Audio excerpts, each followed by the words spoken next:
The Japanese war machine was moving swiftly forward, conquering Guam, Hong Kong, Wake Island, Malaya, and Singapore. Faced with a high casualty rate and the inability to break the use of air defense in Bataan, General Homa decided to pull back and await reinforcements. There now ensued a lull in the fighting that would last 45 days. Unable to win with their guns, the Japanese resorted to propaganda to break the spirit of the Filipinos and turn them against the Americans. They dropped leaflets about women, so forth, making us think of our families. They thought of this as entertainment. But the morale of the Bataan defenders remained high. The defenders were motivated to fight harder when they learned the story of Erlinda, a young Filipina who had been raped and killed by the Japanese. "Remember Erlinda" became the cry of defiance. USAFAIR headquarters tried to boost morale further through steering broadcasts from the Voice of Freedom in Corregidor. Lieutenant Norman Reyes sa English portion. Tagalog portion naman si Lieutenant Francisco Isidoro. Talagang mataas ang moral namin. Lalo nung marinig namin na a mile-long convoy is on the way. The propaganda then was that President Roosevelt is sending a long convoy of reinforcements. So just keep on holding, Bataan. Keep on holding. But there was no convoy coming. Little did the Filipino-American soldiers know that the United States government had reached a decision that virtually made them sacrificial pawns. After Pearl Harbor, the U.S. would pour its remaining resources to helping the Allies win the war in Europe first, before making its move in the Pacific.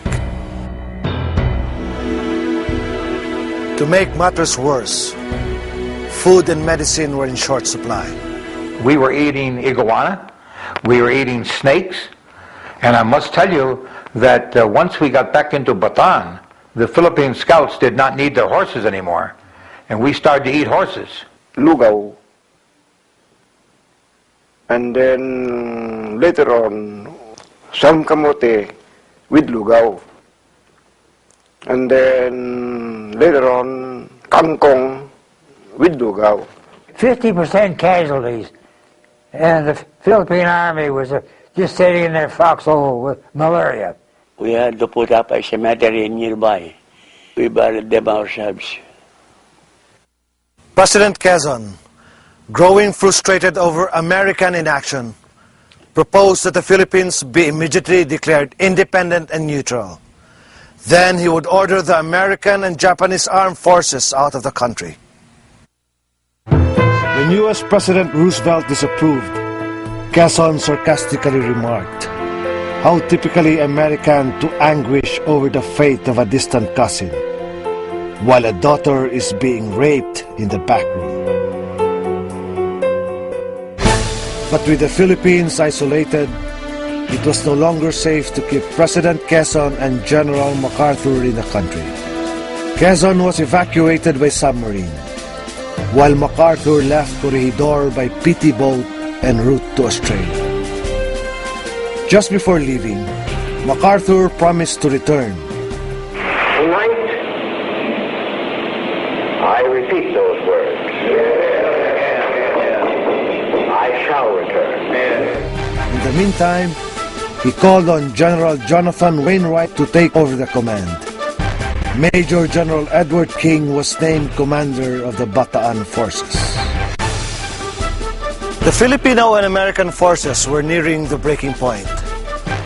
But the stubborn defense of Bataan and Corregidor had put the Philippines on the world map and gained recognition for the Filipino soldier.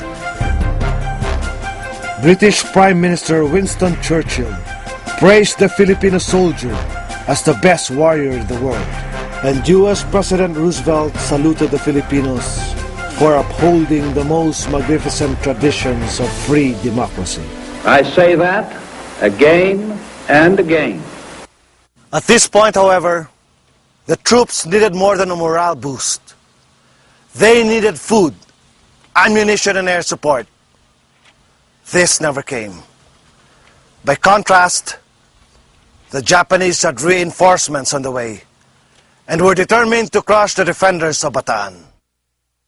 As April 1942 began, the USAFET troops, weakened by hunger and disease, were still holding on. People could still laugh and joke. It seemed that mostly people were accepted their fate.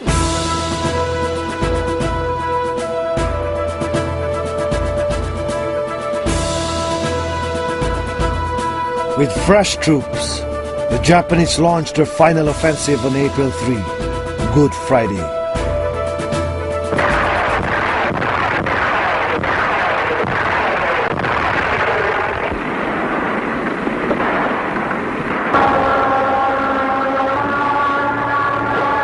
Their first goal was to capture Mount Samat. From this central high ground, the Japanese could see and split the USAFET lines, making isolated Phil-American forces easy prey. They kept on bombing. We thought that we will die. The defenders were physically weak and weary, but they put up a fierce fight against the revitalized enemy. That even if they were in the factions, they were firing their arms just to show that they wanted to fight, but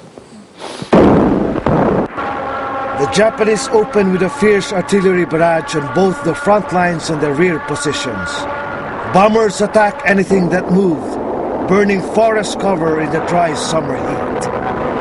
So we never thought that we could ever get out of that place anymore. With Mount Samat in their hands, the Japanese pressed on, giving their adversary no chance to regroup.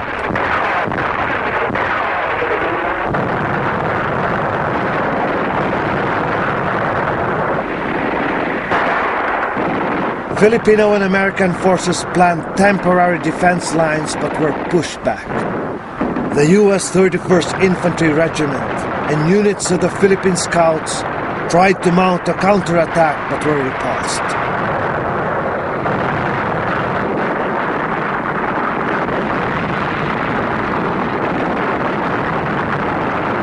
Eventually, the front lines collapsed in the face of the relentless assault.